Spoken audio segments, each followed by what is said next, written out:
नमस्कार, मैं हूं आपके साथ अग्रिमा जादौन और आप देख रहे हैं मिलत टाइम्स। स्वागत है आपका हमारे विशेष कार्यक्रम में। आज हम एक ऐसे मुद्दे पर बात करेंगे जो हमारे समाज और प्रशासन दोनों पर गंभीर सवाल खड़ा करता है। उत्तराखंड के रुद्रपुर में एक दिल दहला देने वाली घटना सामने आई है, जहां बलात्कार के खिलाफ प्रदर्शन कर रही महिलाओं पर पुलिस ने न केवल बल प्रयोग किया बल्कि पुरुष पुलिसकर्मियों को आगे करके महिलाओं को रोकने की भी कोशिश की। ये मामला तब शुरू हुआ जब रुद्रपुर में महिलाओं ने हाल ही में हुए बलात्कार के खिलाफ प्रदर्शन किया। उनकी मांग थी कि दोषियों को जल्द से जल्द सजा दी जाए और महिलाओं की सुरक्षा के लिए ठोस कदम जो है वो उठाए जाए।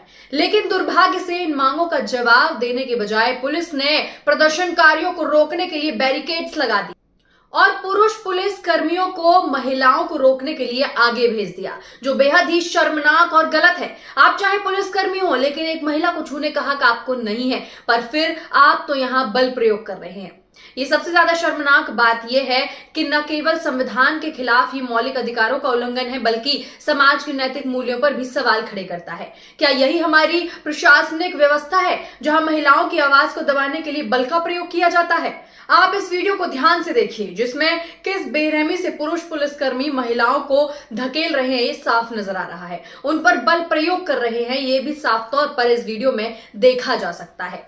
इसके अलावा इस पर पुलिस का पहले भी बहुत ही उदासीनता भरा व्यवहार जो है देखा जाता रहा है, जहां रुद्रपुर के एसएसपी मंजूनाथ टीसी का एक वीडियो कुछ दिन पहले सोशल मीडिया पर वायरल हुआ था, जिसमें उन्होंने कहा था कि मैंने क्राइम को रोकने का ठेका नहीं लिया हुआ। जी हां, ये बयान उस समय आया था जब रुद्रपुर में अपराध की घटनाएं बढ़ रही थी। अब जब महिलाओं ने न्याय की मांग की तो यही अधिकारी उनके खिलाफ पुलिस बल का उपयोग करने से नहीं हिचके और नहीं चूके। यानी ये बताए कि अगर आपने ठेका नहीं ले रखा तो किसने ले रखा है? कौन क्राइम को रोकेगा? फिर जब पुलिस ही नहीं रोक पाएगी तो क्या आप और हम जैसे लोग रोक पाएंगे? बिल्कुल भी नहीं। और इसी को लेकर लोगों के बीच जो है वो बहुत ज्यादा गुस्सा भरा हुआ है और लोग सोशल मीडिया प्लेटफॉर्म एक्स पर अपना गुस्सा निकालते हुए भी नजर आ रहे हैं। ये ट्वीट देखिए, जो कि एक यूजर द्वारा किया गया है। ये कुछ वीडियो साझा करते हुए इन्होंने लिखा है कि उत्तराखंड की रुद्रपुर पुलिस की बलात्कार के खिलाफ प्रदर्शन कर रही महिलाओं के साथ झड़प हुई है। महिलाओं को रोकने के लिए बैरिकेडिंग भी लगी है। ये कितना शर्मनाक है कि महिलाओं को रोकने के लिए पुरुष पुलिस कर्मियों को आगे किया हुआ है। रुद्रपुर के एसएसपी मंजूनाथ टीसी हैं, जिनकी कुछ दिन पहले ये कहते हुए वीडियो वायरल हुई थी कि मैंने क्राइम को रोकने का ठेका नहीं लिया हुआ है।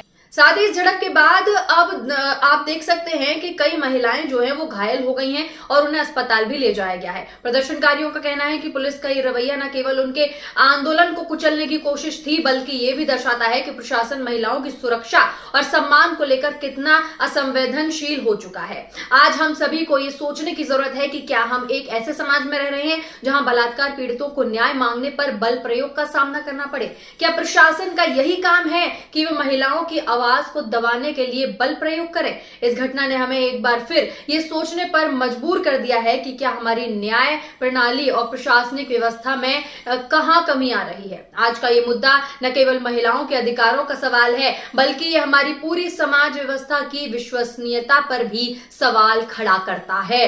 हालांकि जैसा कि हम आपको पहले भी बता चुके हैं कि पुलिस ने इस मामले में एक संदिग्ध को जरूर पकड़ा है, जिस पर पुलिस का कहना है कि इसी ने नर्स के साथ दुष्कर्म किया और उसे मारा है। लेकिन पुलिस की बातों पर मृतक नर्स के परिजन लगातार सवाल उठाते हुए नजर आ रहे हैं। उनका लगातार कहना है कि सीबीआई की जांच की जाए। ये जो इन्होंने व्यक्ति को पकड़ा है ये गलत है। यहां तक कि छात्रों ने भी इस मामले की सीबीआई जांच की मांग को लेकर एसएसपी कार्यालय पर भी प्रदर्शन किया, जिसमें मृतक नर्स के परिजन भी शामिल थे। और हम अभी भी प्रशासन से वही सवाल करेंगे जो हम करते आ रहे हैं, और जब तक इनके जवाब नहीं मिल जाते हम ये सवाल करते रहेंगे और एसआईटी को इन सवालों का जवाब तलाश करने ही होंगे। पहला सवाल, महज 9 दिन में लड़की लाश का कंकाल कैसे बन गया, जबकि उसके हाथ पैर जो है वो सही सलामत थे?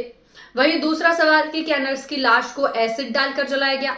तीसरा सवाल, नर्स की बेटी का मोबाइल फोन धर्मेंद्र की पत्नी के पास कैसे पहुंचा? चौथा सवाल, नर्स का मोबाइल फोन कहां है? और आखिरी और पांचवा सवाल कि सीसीटीवी फुटेज में दिखने वाला शख्स आखिर है कौन?